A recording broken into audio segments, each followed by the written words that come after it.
We have been enjoying all of the comments on our YouTube channel, which is a subset of Community Church of New York's YouTube page or channel.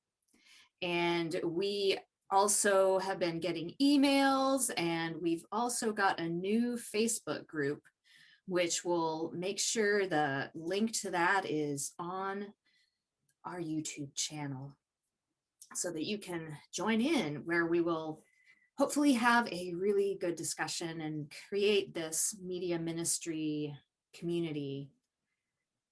So today we wanted to talk about the economic realities of going into ministry and religious leadership. And we thank Michaela, one of our fellow seminarians, for identifying this as a really important topic. All right. Okay. So this is it's a really complex topic, and there's a lot of terminology that we might be throwing around.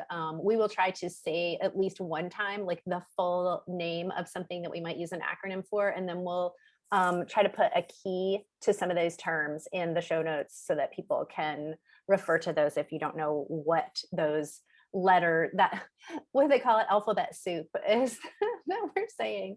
So this is a really interesting topic to me because my own personal story is very informed by the not only just, like, I would say, economic reality of becoming a Unitarian Universalist ordained clergy person, but also the way in which that reality includes so many roadblocks for people of many different kinds. And one of the biggest things is financial. That is one of the biggest roadblocks, I think. As a young person, I can't remember exactly how old I was, but I think I was around, I must have been around 25 years old.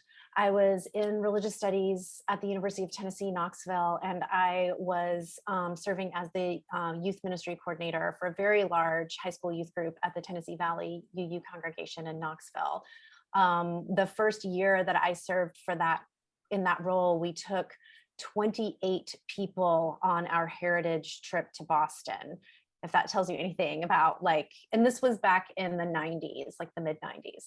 So it was a really big, vibrant youth group and vibrant congregation, made up of many of the members of whom were like faculty at the university.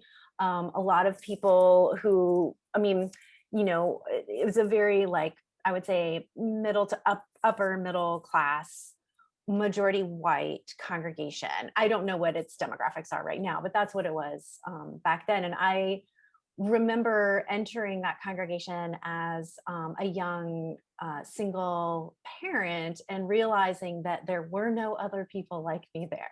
If they were hiding and I could not find them. So at that time, I was certainly the only person in the young adult category. And then the fact that I also had a child and was unpartnered made it like I just didn't, was like, didn't really have a community. Now I know that has changed over the years and that there are many young adult groups in congregations these days.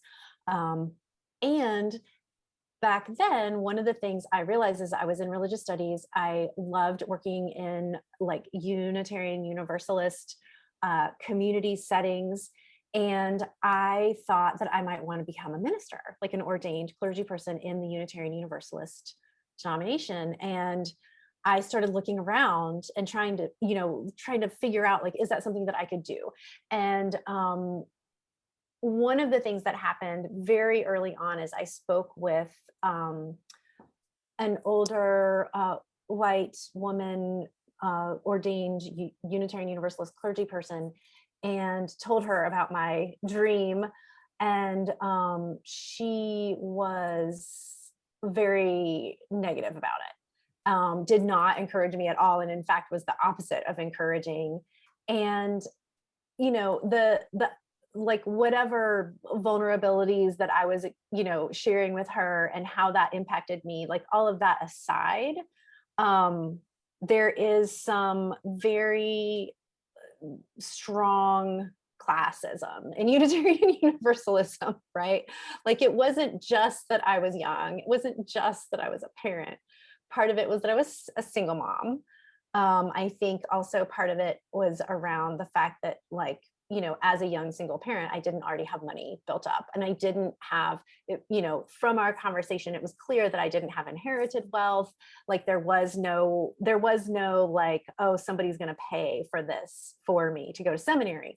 The other really big, so finances were a really big stumbling block. And at that time, seminaries were not online, right? So it was like, if you're gonna go to seminary, if you want to become a UU ordained minister, you must go to seminary, which I don't think is actually true, but that's the vibe, right? I think you can get an exception to getting a master's of divinity, like if you have some other equivalency, but I didn't know that, and I certainly wasn't told that. And also I was told that I would have to move. Like I would need to go and live, go live at a seminary. And so it just all felt really unattainable to me. That's my story.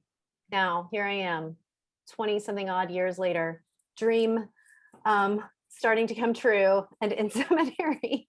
But it did take for me, having to get to a place where my daughter was, out of the nest, off on her own, very well settled in her own adult life, before I felt comfortable putting myself into a financial position of this vulnerability of, looking for ways to figure out how to go to seminary myself.